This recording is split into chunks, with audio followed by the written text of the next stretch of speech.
नमस्कार मंडळी मी गणेश ठाकरे न्यूज जागृती चॅनलवरती आपलं सहर्ष स्वागत आहे. मंडळी, अत्यंत महत्त्वाची अशी अपडेट आलेली आहे कर्जमाफीच्या संदर्भात.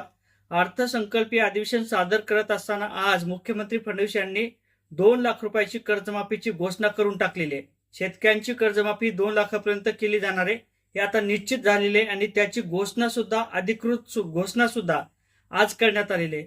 रेग्युलर शेतकऱ्यांचं काय होणार? ज्या बँकेचं कर्ज रेग्युलर शेतकरी भरतात अशा शेतकऱ्यांना नेमकं काय देण्यात आलेले आणि शेतकऱ्यांची कर्जमाफी करत असताना कोणत्या वर्षापासून तर कोणत्या वर्षापर्यंत केली जाणार ही संपूर्ण माहिती आपण या व्हिडिओच्या माध्यमातून घेण्याचा प्रयत्न करणार आहोत.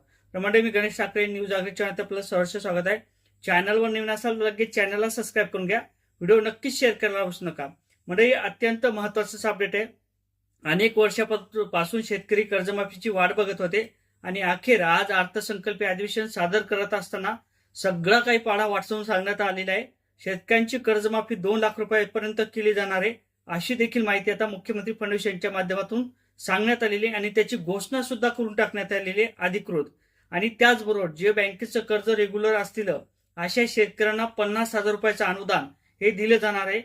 पुण्यश्लोक अहिल्याबाई होलकर अशा पद्धतीने या कर्जमाफीला नाव असणार आहे आणि त्या कर्जमाफीचा जो काही निर्णय असेल तो आज मुख्यमंत्री फडणवीस यांनी घेतलेला आहे. एकंदरीत कर्जमाफी करत असताना 30 जून 2025 ते 30 सप्टेंबर 2025 पर्यंत जे काही कर्ज असेल, म्हणजे तुमचं 2017चा असो, 2018चा असो, 2019चा असो किंवा 2025 पर्यंत असो, 30 सप्टेंबर 2025 पर्यंत ज्या शेतकऱ्यांचं कर्ज थकीत आहे अशा सर्व शेतकऱ्यांची कर्जमाफी 2 लाख रुपयापर्यंत केली जाणार आहे अशी महत्वाची घोषणा आज मुख्यमंत्री फडणवीस यांनी केलेले आहे. आणि त्याचबरोबर जे बँकेचं कर्ज रेग्युलर भरणारे शेतकरी असलं अशा शेतकऱ्यांना 50,000 रुपयाचं अनुदान देऊ असं सुद्धा मुख्यमंत्री फडणवीस यांनी सांगितलेलं आहे. अधिकृत घोषणा झालेली आहे मित्रांनो. शेतकऱ्यांची कर्जमाफी ही निश्चित झालेली आहे. 2 लाख रुपयाची कर्जमाफी ही देण्यात आलेली आहे. अशा पद्धतीने एक महत्वपूर्ण असं अपडेट होतं. नक्की चॅनलवर नवीन असाल तर चॅनलला सबस्क्राईब करा. व्हिडिओ आवडला तर नक्की शेअर करायला विसरू नका. जय शिवराय.